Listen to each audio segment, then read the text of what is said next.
Hello students, welcome to Blessy institute. આજે આપણે chapter number 2 એટલે કે ચોથું ચેપ્ટર ચાલુ કરવા માંગે છે. 3 ચેપ્ટર આપણે પૂરા થઈ ગયા છે. The name of chapter 2 is ત્રિકોણમિતીય પ્રતિવિધેયો. હવે પ્રતિવિધેયોનો જે કોન્સેપ્ટ છે એ આપણે ચેપ્ટર 1 માં જોઈને આવ્યા.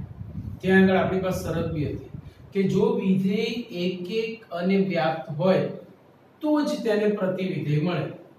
મતલબ જો વિધેય એક ના હોય અથવા વ્યાપ્ત ના હોય તો તેને પ્રતિવિધેય ના મળે.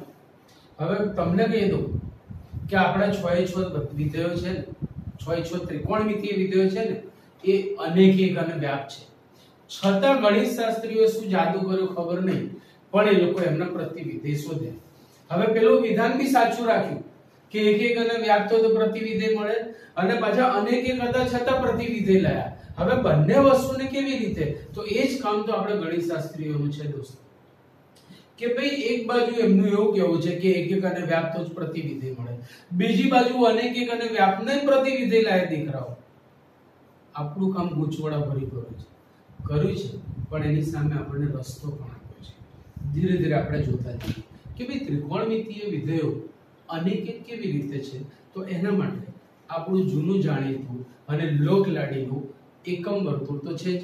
ચલો થોડી વાર માટે આપણે એકમ વર્તુળમાં આવી જાઓ.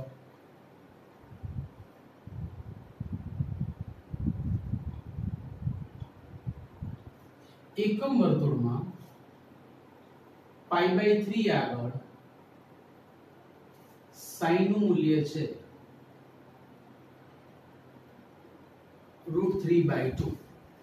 હવે આ જ π/3 જો બીજા ચરણમાં જોઈતો હોય તો આપણો ઉડે તે ગમે નહીંનો નિયમ, ઉડે તે ગમે નહીંનો નિયમ લગાડીશું તો આ મળશે આપણને 2π/3, જે તમને મેં 11 માં શીખવાડેલું છે કે ભાઈ જેમ જેમ ચરણ બદલાય તેમ તેમ તેનો એક સહગુણક વધારતા જાઓ. જ્યાં છેદ ઉડે તે લેવાનું નહીં. જેમ કે π/3 પછી એક સહગુણક વધારો 2π/3, પછી અહીંયા આવે 3π/3, પણ 3π/3 માં છેદ ઉડશે એટલે લેવાનું નહીં, એટલે અહીંયા 4π/3, 5π/3, પછી 6π/3 લેવાનું નહીં, 7π/3. તો આ વસ્તુ તમે જાણો છો દોસ્તો. સો 2π/3. હવે 2π/3 માટે sin ની વાત કરીએ તો 2π/3 માં મુખ્ય ખૂણો તો π/3 છે, એટલે જવાબ તો √3/2 આવશે, પણ ચિહ્ન આવશે ચરણ પ્રમાણે. ચરણ છે બીજું. તમારે કેટલા ચરણ છે તમે જાણો છો. અહીંયા એકમ વર્તુળને 4 ચરણ છે, આપણે ચર્ચા થયેલી છે 11 માં. ઘણા બધાને 2 છે, ઘણા બધાને 4 છે, એ વાત થયેલી છે, યાદ રાખજો. સો અહીંયા એકમ વર્તુળને 4 ચરણ છે, એમાં બીજું ચરણ છે. બીજા ચરણમાં મિસ્ટર સાઇન ઇઝ પોઝિટિવ. એનો મતલબ એવો થયો કે π/3 માટે પણ મૂલ્ય √3/2 છે, 2π/3 માટે પણ મૂલ્ય √3/2 છે. તો આપણી અનેક એક વિધેયની વ્યાખ્યા અનુસાર હું આવું લખી શકું: પ્રદેશના બે ઘટકો π/3 is not equal to 2π/3 implies sin π/3 is sin 2π/3. જોઈ લો ભાઈ, તમે યાદ કરો આપણી અનેક એકની વ્યાખ્યા કે x1 is not equal to x2 implies fx1 is fx2. જો આવું થાય એટલે કે પ્રદેશના બે ભિન્ન ઘટકો માટે જો સહપ્રદેશમાં એકનો એક જ ઘટક મળતો હોય તો એક જ ઉદાહરણ કાફી છે, એકની ના બધાની ના. તો અહીંયા તમે જોઈ શકો છો કે sin વિધેય અનેક એક છે.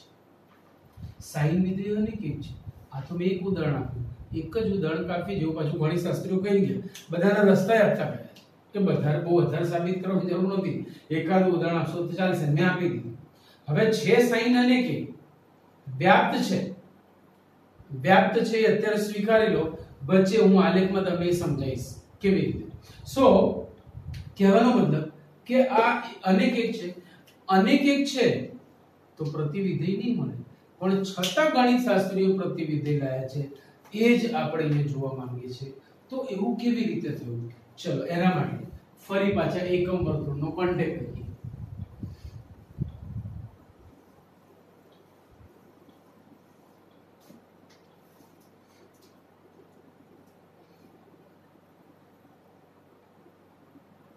આ આપણું એકમ વર્તુળ છે. હવે આટલી વસ્તુ તમે જાણો છો 0 π/2 પાઈ 3π/2 અને 2π આ એક પરિભ્રમણ મેં સીધી દિશામાં કર્યું. હવે જો હું ઊંધી દિશામાં એક પરિભ્રમણ કરું તો એ વસ્તુ બી તમે જાણો છો 0 -π/2 -π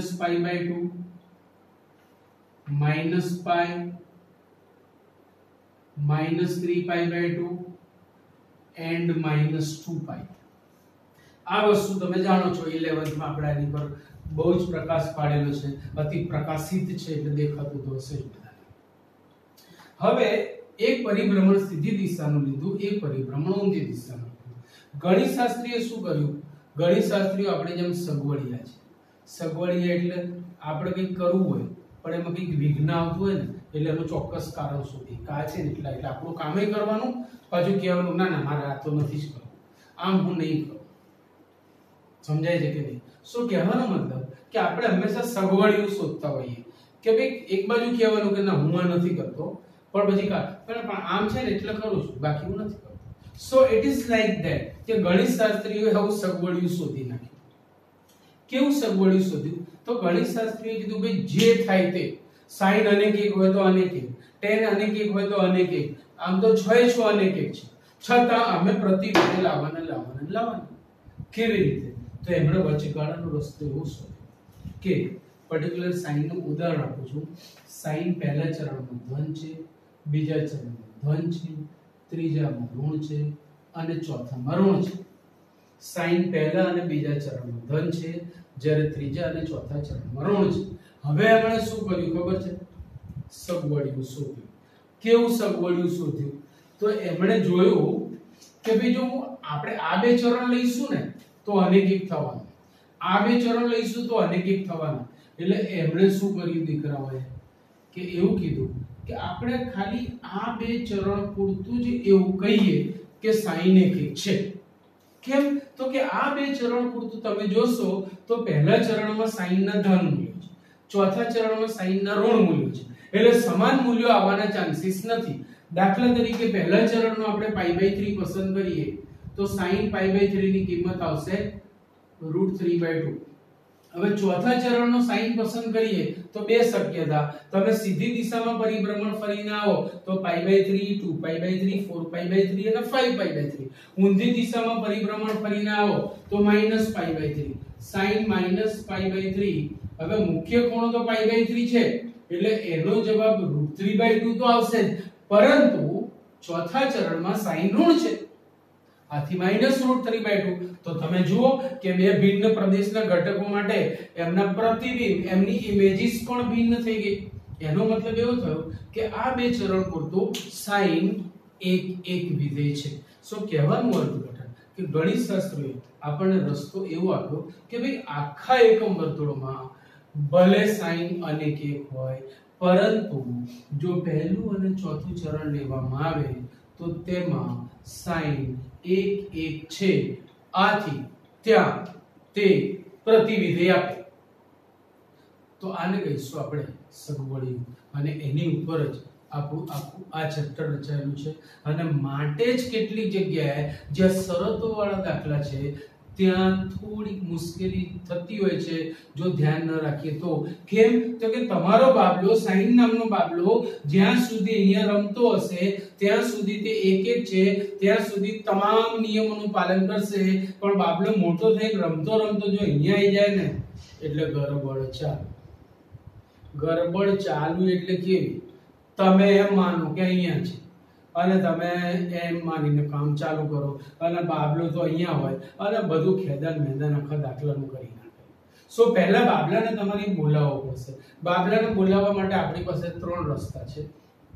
શરૂઆતમાં આપણે શું કરીએ ખબર છે? ચોકલેટ આપીએ, ચોકલેટથી કામ થઈ જાય. પછી થોડો મોટો થાય ને એટલે ચોકલેટથી કામ ના થાય તો સારી જાતની આઈસ્ક્રીમ ખવડાવવી પડે. આઈસ્ક્રીમથી બી કામ ચાલુ થયું, થોડાક સમય પછી આઈસ્ક્રીમથી બી ના માને તો એને પિક્ચર જોવા લઈ જવું પડે. કહેવાનો મતલબ યા તો ચોકલેટ, યા તો આઈસ્ક્રીમ, યા તો પિક્ચર. ગાણિતિક ચોકલેટ, ગાણિતિક આઈસ્ક્રીમ ને ગાણિતિક પિક્ચર છે દોસ્તો. ટિકિટ લેવાના જતા રહેતા કે બાબલાને કદાચ લઈ જવાનું થાય તો અત્યારે ક્યાં ટિકિટો મળવાની, તો આપણે ઓનલાઈન બુકિંગ કરાવીને ઓનલાઈન પિક્ચર જોઈશું. જોજો ભાઈ, આ બધી ગાણિતિક વાતો છે. તો આટલા પ્રદેશ પૂરતો સાઈન એક એક છે, આથી તેનું પ્રતિવિધેય મળે. આવી જ રીતે ગણિતશાસ્ત્રીએ શું કર્યું કે 6 ત્રિકોણમિતિય વિધેયો માટે સીમિત પ્રદેશો નક્કી કર્યા, અને સીમિત પ્રદેશ નક્કી કર્યા પછી એમને એક એક બનાવ્યા, અને એક એક બનાવ્યા પછી આખા ત્રિકોણમિતિય પરિવારના 6 સભ્યોના પ્રતિવિધેયો ઘા વ્યાખ્યાયિત કરી નાખ્યા. કેવી રીતે? તો હું સાઈન નું પ્રતિવિધેય તમને અહીંયા આ રીતે જ વ્યાખ્યાયિત કરી નાખું છું.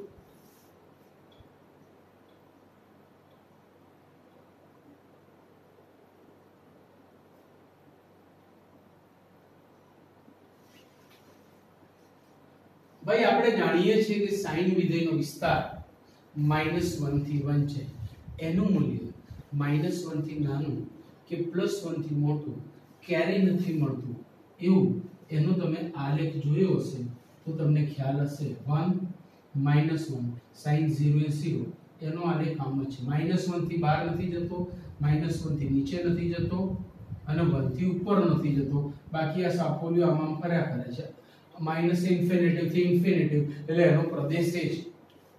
પણ હવે જ્યારે આપણે પ્રતિવિધેય વ્યાખ્યાયિત કરવા નીકળ્યા છે તો આપણે આમ લખીશું કે sin from, અચ્છા બીજી વસ્તુ ગણિતશાસ્ત્રીએ જોયું કે ભાઈ ચોથું અને પહેલું ચરણ લેવું કેવી રીતે. તો ચોથું અને પહેલું ચરણ લેવા માટે ઘણા બધા વિકલ્પો છે. 0, π/2, π, 3π/2, 2π, 5π/2. તો 3π/2 થી 5π/2 લો તો પણ પહેલું અને ચોથું ચરણ આવે. આ એક પરિભ્રમણ પછીની વાત થઈ. બીજું પરિભ્રમણ, ત્રીજું પરિભ્રમણ, ચોથું પરિભ્રમણ, દરેક વખતે પહેલું ચોથું ચરણ તો હશે. આ બધી વાત થઈ. સીધી દિશાની ઊંધી દિશામાં બી તો મળવાના. તો ગણિતશાસ્ત્રીઓએ ચોક્કસ અંતરાલ વાળું ચોક્કસ ચોથું અને પહેલું ચરણનો અંતરાલ લીધો છે. એના માટે એમણે આ અંતરાલ પસંદ કર્યો. -π/2, 0 અને π/2 એટલે પહેલા ઓમ આયા, પાછા ઓમ ગયા અને પાછા ઓમ ગયા. મતલબ -π/2, 0 and π/2 એટલો જ અંતરાલ આપણે લીધો છે. એટલે ચોથા અને પહેલા ચરણ માટે તો અંતરાલો તો ઘણા મળશે, પણ ગણિતશાસ્ત્રીઓને આ અંતરાલ ગમી ગયો એટલે એમણે આ જ અંતરાલ નક્કી કર્યો છે. સો આ અંતરાલ આપણે યાદ રાખી લેવાનો છે, કારણ કે આ જીવન જ્યાં સુધી ત્રિકોણમિતિય પ્રતિવિધેયની વાત છે ત્યાં સુધી આ જ અંતરાલ સાથે આપણે કામ કરવાનું છે. તો sin from close interval -π/2 to π/2 to close interval -1 to 1 માં એક અને વ્યાપ્ત વિધેય છે. ભાઈ વિસ્તાર અને સહપ્રદેશ મેં સમાન લીધો. યાદ કરો વ્યાખ્યા. બે વસ્તુ મેં તમને બતાવી દીધી અહીંયા. વિસ્તાર અને સહપ્રદેશ સમાન છે માટે વ્યાપ્ત છે. આટલા અંતરાલ પૂરતું એક એક છે. હવે તમે જોઈ શકો છો. તો sin from close interval -π/2 to π/2 to close interval -1 to 1 માં એક એક અને વ્યાપ્ત છે. આથી sin ઇન્વર્સ મળે. આથી તેનું પ્રતિવિધેય મળે. હવે આપણે પ્રતિવિધેયમાં જઈએ છીએ. તો પ્રતિવિધેય ક્યાંથી ક્યાંનું હોય? સહપ્રદેશથી પ્રદેશનું. મૂળ વિધેયના સહપ્રદેશથી પ્રદેશનું. એ પ્રતિનું આ પ્રદેશ ને આ સહપ્રદેશ થશે, આપણે જાણીએ છીએ. તથાથી sin inverse from close interval -1 to 1 to close interval -π/2 to π/2. અને હવે બરાબર સમજો કે હું x આમાંથી લઈશ અને ધારો કે મને y આમાં મળે છે, તો પ્રત્યેક x belongs to close interval -π/2 to π/2 માટે જો y belongs to close interval -1 to 1 મળતો હોય તો x એ sin ના પ્રદેશનો ઘટક છે, y એ sin ના સહપ્રદેશનો ઘટક છે, તો sin x equal to y implies x sin ના પ્રદેશમાંથી પસંદ કરીએ છીએ, સંગત sin x એટલે કે y આપણને સહપ્રદેશમાં મળે છે, પણ હવે હું એને પ્રતિમાં ફેરવવા માંગુ છું, એટલે y લેને का x लाने का, y लेने का x लाने का, मतलब x is equal to sin inverse y. હવે y પસંદ કરશું અને x આપણને મળશે. જોઈ સો આ એનું પ્રતિવિધેય લખવાની પદ્ધતિ થઈ ગઈ. આટલી વસ્તુ ક્લિયર. તો જે વસ્તુ મેં તમને sin વિધેય માટે સમજાઈ છે એ જ વસ્તુ તમે cos tan cot sec cosec છ ત્રિકોણમિતીય વિધેયોમાં લગાડી શકો છો. ગણિત શાસ્ત્રીઓએ આપણને છ વિધેય માટે આવા પ્રદેશ વિસ્તાર નક્કી કરીને આપ્યા છે, તો દરેક કે દરેક આવી રીતે ચકાસણી કરવાની જરૂર નથી, આપણે સીધા સ્વીકારી લઈશું. છ વિધેયોના પ્રદેશ અને વિસ્તાર યાદ રાખવાના છે. બીજી ભાષામાં, સાદી ભાષામાં, આપણી ગુજરાતી ભાષામાં ગોખી નાખવાના, બરાબર? કારણ કે દરેક વખતે આપણે એને સાબિત કરવા જઈશું નહીં. તો છ ના હું તમને પ્રદેશ અને વિસ્તાર અહીંયા લખી આપું છું, યાદ રાખજો. છ ત્રિકોણમિતીય પ્રતિવિધેયની વાત ચાલી રહી છે.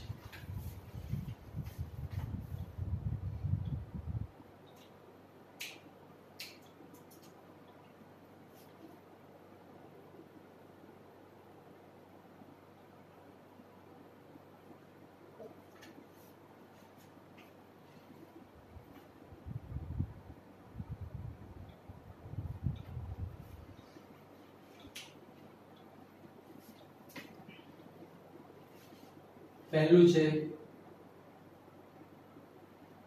sin ઇનવર્સ, બીજું છે cos ઇનવર્સ, ત્રીજું છે tan ઇનવર્સ, ચોથું છે cot ઇનવર્સ, પાંચમું છે cosec ઇનવર્સ અને છેલ્લું અને છઠ્ઠું છે sec ઇનવર્સ. આપણી પાસે આવા 6 વિધેયો છે. આ 6 વિધેય માટે વિસ્તાર ખૂબ જ અગત્યની વસ્તુ છે, યાદ રાખજો દોસ્તો. જો ગણિતશાસ્ત્રીએ sin ઇનવર્સ નો વિસ્તાર નક્કી કર્યો છે ક્લોઝ ઇન્ટરવલ -π/2 to π/2. યાદ રાખજો, આ છે sin ઇનવર્સ નો વિસ્તાર. sin નો પ્રદેશ છે પણ sin ઇનવર્સ નો વિસ્તાર થશે. પ્રતિમા ઊંધું થઈ જશે. આ sin ઇનવર્સ નો પ્રદેશના વિસ્તાર અને એનો પ્રદેશ થશે ક્લોઝ ઇન્ટરવલ -1 to 1. આ ક્લોઝ ઇન્ટરવલ -1 to 1 ને તમે અન્ય રીતે આમ પણ લખી શકો, mod x is less than or equal to 1. આને પણ તમે લખી શકો mod x is less than or equal to π/2. it is one of the ways, right? આ રીતે પણ આપણે એને લખી શકીએ છીએ. હવે હું cos ઇનવર્સ નો વિસ્તાર લખું છું. cos ઇનવર્સ માટે ગણિતશાસ્ત્રીઓએ અંતરાલ નક્કી કર્યો છે ક્લોઝ ઇન્ટરવલ 0 to π અને એનો પ્રદેશ ગણ છે ક્લોઝ ઇન્ટરવલ -1 થી 1. તમે જોઈ શકો છો કે cos પહેલા ચરણમાં ધન અને બીજામાં ઋણ છે, ત્રીજામાં ઋણ છે, ચોથામાં ધન છે, એટલે એના માટે આ બે ચરણો લીધા 0 થી π. આમ ગણિતશાસ્ત્રી બહુ સમજી વિચારીને બધા પ્રદેશો નક્કી કર્યા છે. એના પછી આપણે લઈશું tan ઇનવર્સ. તો tan ઇનવર્સ નો પ્રદેશ એ લોકોએ નક્કી કર્યો છે ઓપન ઇન્ટરવલ -π/2 to π/2 અને એનો પ્રદેશ લીધો છે r. કારણ આપણે જાણીએ છીએ કે tan વિધેયનો વિસ્તાર r છે, cot વિધેયનો વિસ્તાર પણ r છે, એવું 11 માં આપણે જોઈને આયા છે અને અત્યારે યાદ રાખવાનું છે. tan નો વિસ્તાર r, cot નો વિસ્તાર r બરાબર યાદ રાખજો. એના પછી cot ઇનવર્સ માટેનો વિસ્તાર નક્કી કરેલો છે ઓપન ઇન્ટરવલ 0 to π અને પ્રદેશ તો r જ રહેશે. ત્યાર પછી cosec ઇનવર્સ માટે પ્રદેશ વિસ્તાર નક્કી કરેલો છે ક્લોઝ ઇન્ટરવલ -π/2 to π/2 -0. કારણ કે કોસેક ના વિસ્તારમાં કોસેક ના પ્રદેશમાં 0 આવતો નથી. તમે જોજો એને સોરી કોસેક ના વિસ્તારમાં 0 આવતો નથી કારણ કે કોસેક નું મૂલ્ય -1 કે તેથી નાનું અથવા +1 કે તેથી મોટું મળે. -1 ને 1 ની વચ્ચેની સંખ્યાઓ આવતી નથી એટલે 0 નો આપણે એમાં સમાવેશ કરતો નથી. જ્યારે એના પ્રદેશની વાત કરીએ તો તેને આમ લખી શકાય -∞ થી -1 યુનિયન 1 થી ∞. હમણાં જે વાત કરીએ કે જે કોસેક નો વિસ્તાર છે એ જ કોસેક ઇન્વર્સ નો પ્રદેશ થયો. આ જ વસ્તુને તમે બીજી રીતે આમ લખી શકો છો ભાઈઓ. mod x is greater than or equal to 1. That is the one of the ways. આ લખવાની બીજી પદ્ધતિ છે. ત્યાર પછી છેલ્લું sec ઇન્વર્સ ની વાત કરીએ તો ક્લોઝ ઇન્ટરવલ 0 પાઈ માઈનસ π/2 અને એના માટે આની આ જ વસ્તુ -∞ to -1 યુનિયન 1 to ∞. તો આટલી વસ્તુ તો તમારે ભેજામાં બ્લડમાં આખી બોડીમાં નાખી દેવાની છે કારણ કે આના વગર ત્રિકોણમિતિય પ્રતિવિધેય એક ડબલ્યુ આગળ નહીં ચાલે. આના વગર ત્રિકોણમિતિય વિધેય એક ડબલ્યુ આગળ નહીં ચાલે. બરાબર યાદ રાખજો. આ બધા જ પ્રતિવિધેયના વિસ્તાર છે, આ બધા જ પ્રતિવિધેયના પ્રદેશ છે. આ સાદાનો વિસ્તાર અને સાદાનો પ્રદેશ. તો બરાબર મગજમાં યાદ રાખજો કે જે સાદાનો વિસ્તાર છે એ પ્રતિનો પ્રદેશ છે અને જે સાદાનો પ્રદેશ છે એ પ્રતિનો વિસ્તાર છે. બરાબર ભેજામાં મૂકજો ભાઈ. પ્રતિનો વિસ્તાર એ સાદાનો પ્રદેશ, પ્રતિનો પ્રદેશ એ સાદાનો વિસ્તાર. સાદા પ્રતિ બરાબર ભેજામાં મૂકી રાખજો. આટલી વસ્તુ ક્લિયર થઈ ગઈ. કારણ કે આપણી ગાડી જઈથી ચાલુ થશે, આપણી ગાડી જઈથી ચાલુ થશે કે ભાઈ આ સાદાનો ખૂણો છે, આ પ્રતિનો ખૂણો છે, ફલાણું છે, ઢીકણું છે, એમને એમ આપણને જવાબ મળશે નહીં. તો આ બધી વસ્તુ કેવી રીતે આપણે એપ્લાય કરવી, કેવી રીતે કરવું? કારણ કે બેઝિક ક્લિયર ન હોય તો સાબિત કરવાના દાખલા ભલે તમને આવડતા હશે પણ એમ જ સમજજો કે તમારે ગોખેલા હશે તો જ આવડશે. જ્યાં સુધી કોન્સેપ્ટ ક્લિયર નહીં થાય ત્યાં સુધી એ દાખલા કરવા તમારા માટે મુશ્કેલ થશે. તો હવે પ્રશ્ન એ થાય છે કે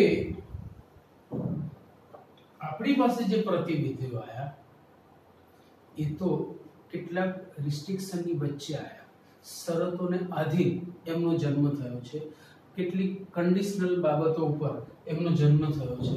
એટલે એમને લઈ અને આખી દુનિયામાં ના ફરાય. તો ભાઈ તમારે સાઇન ઇન્વર્સને લઈને ફરવું ને તો ચોથું અથવા પહેલું ચરણ. બાબલાને એની બહાર ના લઈ જઈ શકાય.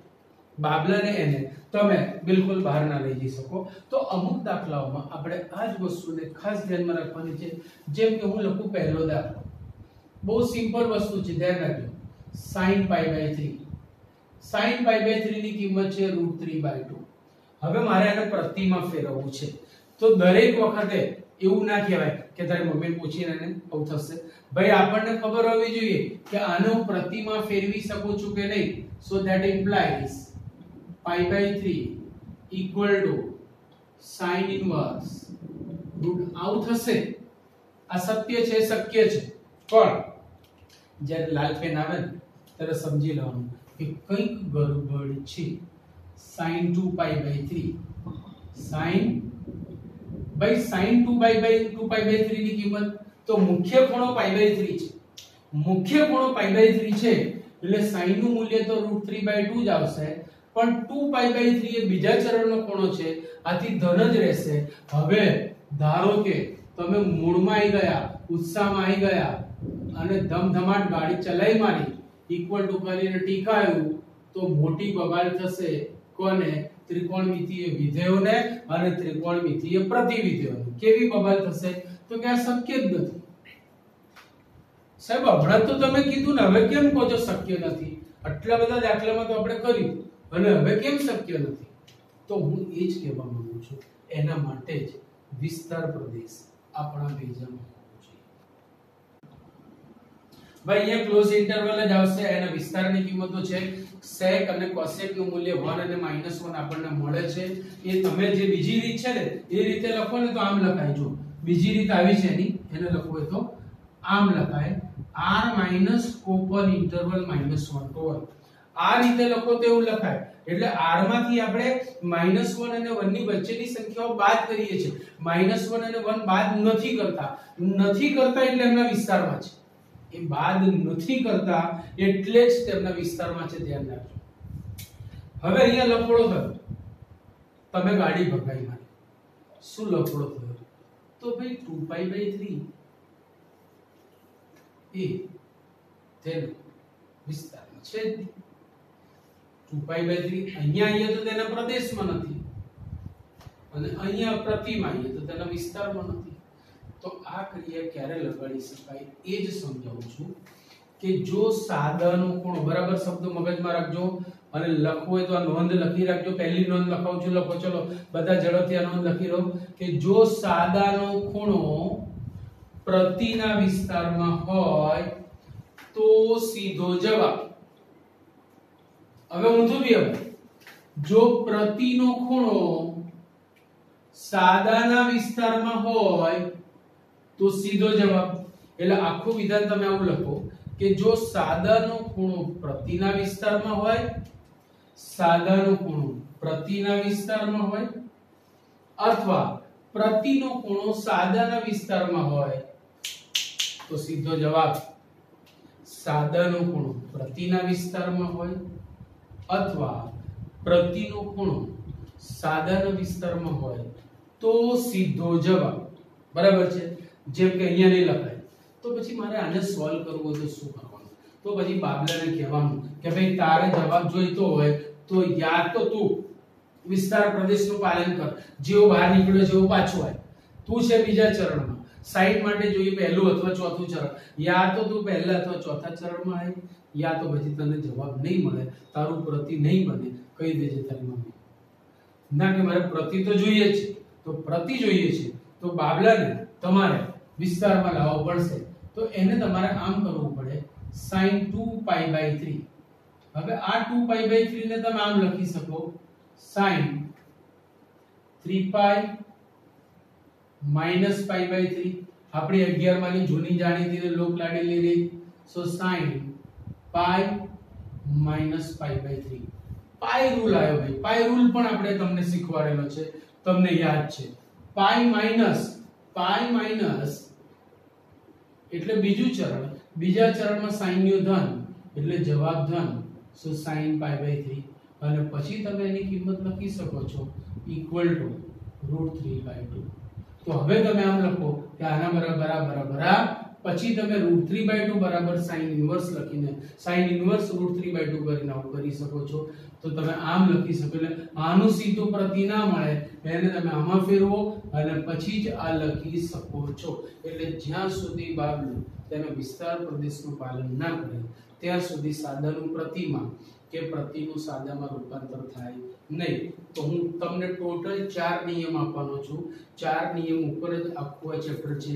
એમાં પહેલો નિયમ મેં તમને આપ્યો કે જો સાદાનો ખૂણો પ્રતિના વિસ્તારમાં અથવા પ્રતિનો ખૂણો સાદાના વિસ્તારમાં હોય તો સીધો જવાબ. બીજો નિયમ, જો સાદાનો ખૂણો પ્રતિના વિસ્તારમાં હોય તો સાદાનું પ્રતિમાં રૂપાંતર થાય.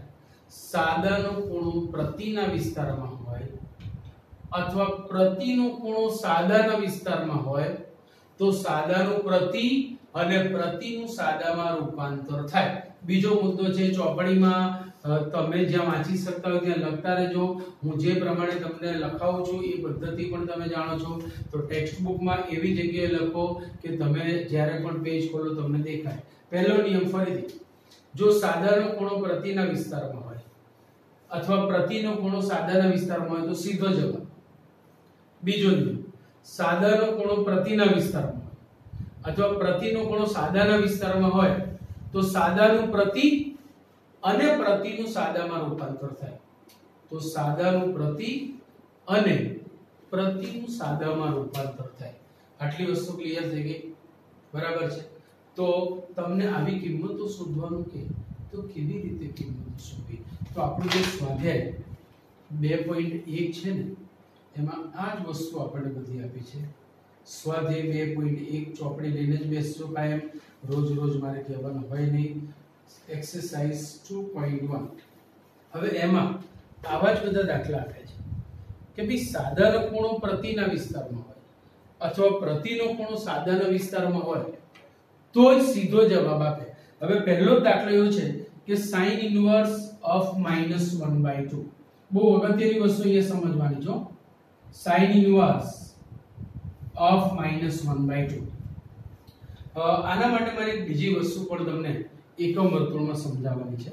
પહેલા એ જોઈ લઈએ, પછી આપણે દાખલાઓનો આરંભ કરીએ.